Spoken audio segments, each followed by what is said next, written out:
On. These are the tools required to install Leo Vinci slip-on exhaust. Doesn't matter, GP Corsa, LV Corsa, Evo, whatever. They're all going to use the same attachment methodology.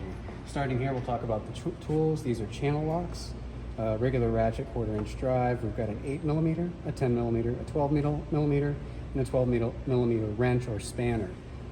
And then we've got a 4mm Allen key. Included with your Leo Vinci kit is a spring hook puller. So when we begin the disassembly of the bike, we move to the pipe. The first thing that has to come off is the heat shield, because there is a clamp here holding the muffler on. That's not accessible until you remove the heat shield. So that'll be our first step. So the 4mm Allen removes the only exposed bolt on this heat shield. That's this one here. We'll be taking that out. The next thing that has to come off is the forward clamp that holds this heat shield on. That's located here. And loosen that up just so it slides off. And now you can see the heat shield is trying to come off. There's one final tab here, which is just a tongue and groove. You slide the exhaust forward and that comes off. That's this portion. So now the heat shield is removed from the bike and we're ready to loosen up the main exhaust clamp. The main exhaust clamp is a 12mm hex head bolt. I've actually pre-loosened it for the purposes of this video, so you can see now it's quite loose. Our next step is going to be to remove the hanger bolt and nut. You need the wrench to go to the back side, and you need a ratchet for the front. We'll go ahead and loosen this. Again, this was pre-loosened for the purposes of the video. So this nut's coming off. There. And now the bolt comes out. One thing I should draw attention to is if we move in and look very closely at this opening, it's not a circle, it's a slot. And that's because if we back up our view a second, you can actually see that this muffler, even though it's stock, as delivered from the factory, does not come all the way up to this abutment here, this raised ridge in the canister. That allows force and flex and movement in the fitting. So we're gonna wiggle this exhaust off. Okay, and now we're gonna take a break and we'll come back when we install this. Okay. One of the most confusing parts about the installation of the Ninja 400 or 500 exhaust is whether or not a gasket should be used. The native thing to try to do here is to just slide this on, but you can see it doesn't fit at all.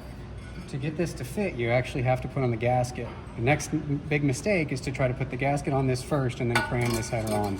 It won't go. This link pipe, it will not go. So what you have to do actually is pre-install the gasket in the link pipe like this. Now what we're noticing is that people are having a difficulty installing these because these 4 pedals here can be collapsed a little bit, which prevents this gasket from being installed. The simplest way, although very primitive, to affect this is to take these channel locking pliers, put them in, and expand them a little bit. Expand them a little bit at all 4 of those openings. And you do this a few times until the gasket slides in easily. I've done that a few times in advance of this video, and you can see now this gasket goes in pretty easily. So now that this gasket is pre-installed a bit, we can slide it on the collector, and now our link pipe is in place.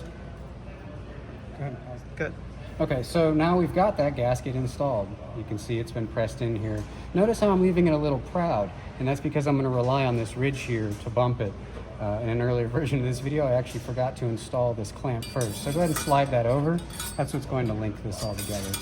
So now we can twist the link pipe on and put the clamp in position. Now we're ready to put on the slip-on. So here's the slip-on. This can be installed like so. If you try to attack this straight on, in many cases it just won't go. So what I typically do is bring them in at a slight angle and twist. That twist gets you a little bit of degree of freedom, and you can see this is another area where we get a little crossed up. This hole is not aligning with that hole. This is just because the entire exhaust system floats a little bit. And what you do is you grab at the collector, make sure your engine's cold, and wiggle, and then you'll actually gain the alignment you need. Included in your Leo Vinci kit, we'll pan over here and look, is a long bolt, this spacer, a finishing washer, and then we're going to reuse the nut that came off the back of the stock muffler. So we'll go ahead and just thread those in now.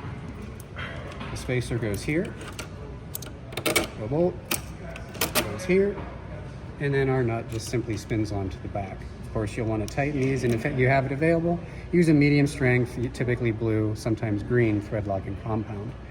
We're just about done with the installation now. The final part, which can also be tricky, is to install this spring, which was included in your kit. If you look at the bottom of the pipe, there's a spring hook here and a spring hook here. We need to hook on one and then grab the other side with the spring hook puller, and we'll pull, and then using your thumb, gently push it up and into the gap. And again, we'll show that. So we've got it hooked on here. The tool is now hooked and pulling the spring. We'll pull the spring just over that clip, and it's complete. Best practice for this always is to go through every part and check that you make sure and you tighten this, and check the security of your spring hook. Another thing to do, if my cameraman will come around with the rear of the vehicle and look from the swing arm side, is just make sure that you've got a nice clear area in here. If you can get about the width of a finger, most people's finger is about 10 millimeter or 3/8 of an inch in diameter. If you can get a finger between the pipe and the swing arm, you've done a great job. You've got plenty of clearance, there won't be interference. And that is the reason we use this spacing washer up here. So that again is how you install Leo Vinci slip-on onto the Kawasaki Ninja 400.